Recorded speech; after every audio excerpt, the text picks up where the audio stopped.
Okay, happy Monday. We are in our second week of our Mark Bible reading plan, and today we're reading the story about how Jesus calms a storm.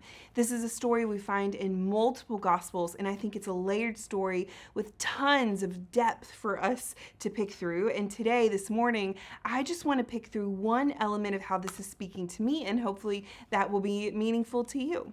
Okay, to set the scene, I want you to just picture this, right? You're in the middle of this giant lake, and it is kind of like a lake because the Sea of Galilee, which is where this story takes place, is not this vast sea like the Mediterranean Sea. It's more like just a really big lake. But picture you're in a boat, not like a sturdy boat. You're in a wooden boat that's pretty sturdy, but it's not going to survive a violent storm. But picture you're in this wooden boat in the middle of this giant lake, and all of the sudden, out of nowhere, the wind starts to blow and the waves are crashing over the boat, and you're noticing water spilling in, and you're pretty far from shore, and you're not sure you can swim and make it back to shore if the boat goes under. Like, what would you do? Thunder is rumbling and lightning is flashing and the wind is unrelenting and the water level in the boat just keeps getting higher and higher. Do you think that you would be calm and peaceful, or that you would be losing your mind? I think about this story, and I've never been in a boat in the middle of the storm, but I can only imagine the fear that they must have been going through. I would be losing my mind. I would be panicking. And yet in this story, that's exactly what the disciples are doing.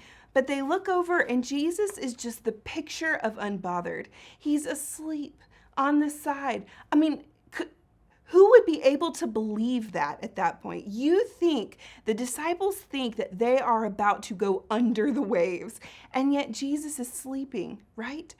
And then I love what happens next in the story where they say, like, Jesus, wake up. Do you not see that we are perishing? We are in mortal danger. How could you be asleep at this point? Presumably, they think that Jesus is also in danger with them because, at this point in the story, we're still within the first 8 chapters where Mark is just trying to set the scene for the disciples asking, who is this Jesus? Who is he really? What is he? Is he just this really good teacher? We've seen that he's a miracle worker, but they're still asking themselves this question, who are you? So presumably they think, yeah, Jesus, you're in danger too. You should be up helping us bail water or panic or whatever. And I love that Jesus doesn't allow their panic or anxiety to influence him in the midst of the storm. He remains this picture of unbothered and still and calls them to the same level of stillness. He calms the winds and the waves, which would have been incredible for the disciples to see because in ancient Jewish tradition, the waters were the picture of chaos and danger. All throughout the Old Testament scriptures, when you see water being talked about, like in the waters of the sea, that's where monsters dwell. That's the realm of anti-creation, of chaos. And the sea was the picture of darkness and all things evil. And if you get lost at sea, you're toast.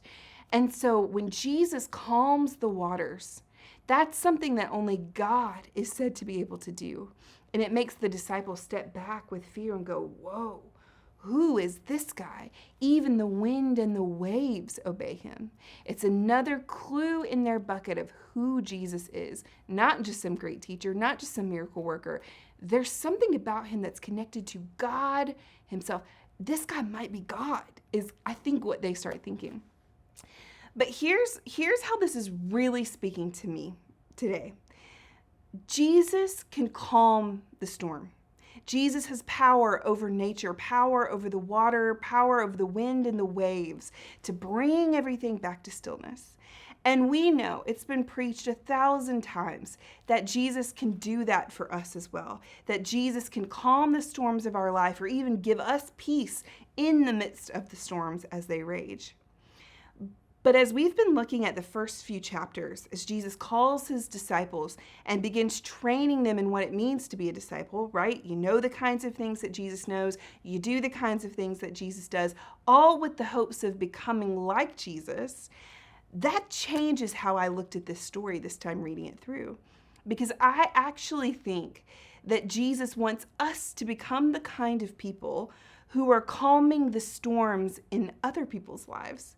Jesus wants us to be people who don't allow the anxiety of the storms of this world to influence us, but he wants us to be people of peace, who remain calm and call others to calmness too.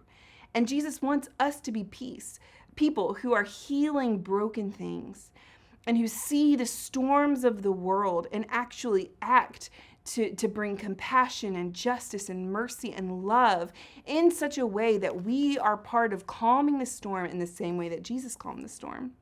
This is what it means to be a disciple, that we are becoming like Jesus, that we are doing the kinds of things that he's doing. Now, that does not mean that you can go out when the storm rages the next time we have a thunderstorm and call the wind to stop blowing.